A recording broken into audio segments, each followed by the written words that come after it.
does the joint dedication of Egypt and Bahrain to Gaza's reconstruction influence the balance of power in the region?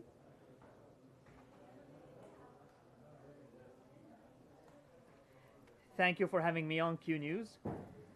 Certainly, Egypt is always, and since day one, is keen on solving the crisis that occurred and is keen on preventing the violations that happened against the Palestinians. One of the key points and the pivotal points prioritized by Egypt is the ceasefire, also the starting of aid convoys entry, also discussing what will happen after war, including reconstruction. So we are focusing that there is a need for reconstruction in Gaza, and that a summit must be organized in Cairo, for example, after the signing of the ceasefire and the agreement. Egypt is always looking forward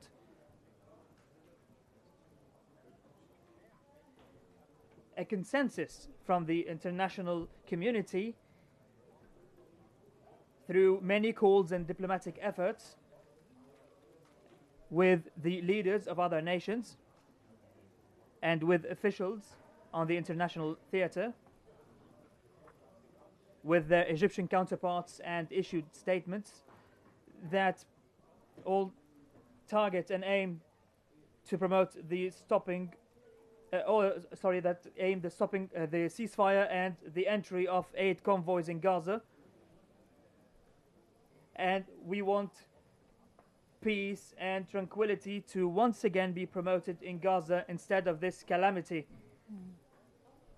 This will be the beginning of reconstruction works in this matter, and we also made many construction works in Gaza years back, which were devastated by one of the violations against Gaza committed by the Israelis, of course.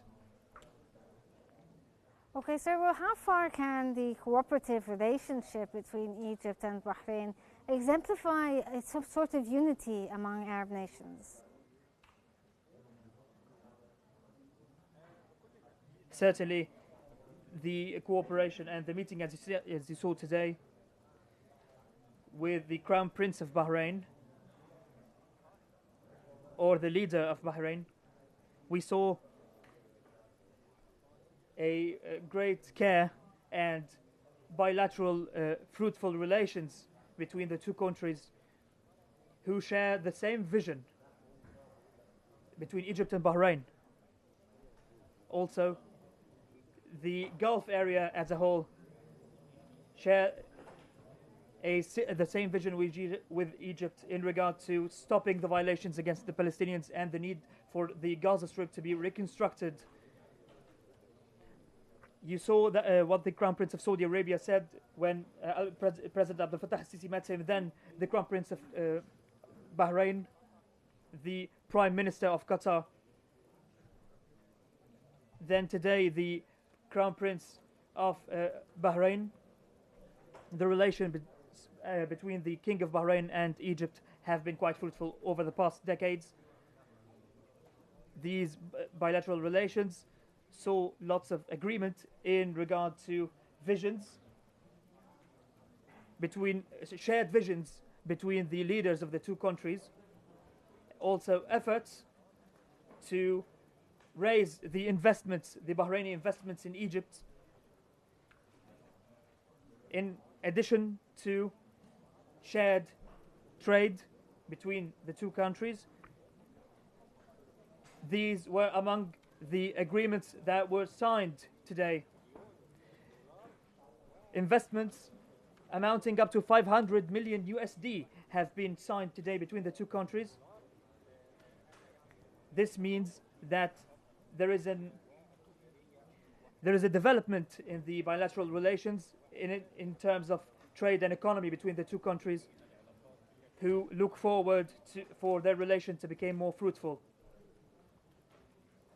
Okay, well, sir, now let's talk more about regional politics and all of that. In what ways can Egypt's initiatives to stabilize Gaza align or possibly conflict with the roles of other regional actors?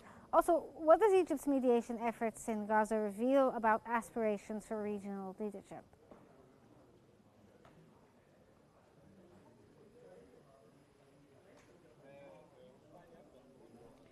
Let us start from the last bit of the question. Egypt have been conducting a historical role in leading the Arab region. Most of the efforts in previous years, Egypt has been performing its national grand role in leading the nation through to prosperity and security. After June 13th revolution, Egypt's role became augmented. They want to further reduce tensions in the region, whether in Africa or in the MENA region. We participate in providing support to the people in need, also the Palestinian cause. We know that Egypt is in competition with other states because the political pressures have been raised, but the Egyptian foreign policy have been stable. We do not interfere in other states' internal affairs. We have been performing a successful regional role then and now. We helped many times in promoting a ceasefire, and Egypt is not losing hope to further promote peace, stability, prosperity in the region, and to provide relief to those in need, especially in the Gaza Strip. Okay, now, sir, you talked about Egypt's approach when it comes to the conflict in Gaza. Now, how can this impact the Egyptian approach towards Gaza and Palestine in general? How can this possibly impact Egypt's global reputation or possible sway when it comes to future international assemblies?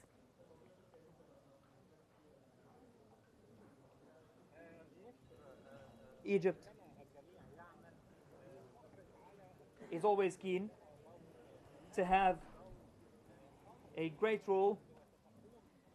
We have done this before and we will do that in the future. Egypt is the Egypt is the first intermediary and the corner keystone within all negotiations in the region. The Egyptian role is always pivotal to the region. We have been doing this on the base of our good relations with other states and the key players, also the pressure, the impactful pressure, especially the Palestinian cause. Egypt has been a key intermediary and mediator in this cause since the days of old. The occupation army is conducting military on-the-ground operations, but Egypt is willing to push further to impose a ceasefire or to stop these aggressions. And after that, we want to secure the aid and the flow of humanitarian convoys inside the devastated areas, which will require more efforts, money and time, which Egypt is always keen to offer as an Arab and Islamic leading nation. Egypt has targeted goals to start the reconstruction phase and plays a pivotal role in the matter. We have geography and expertise that can help us to contribute in the matter and to play this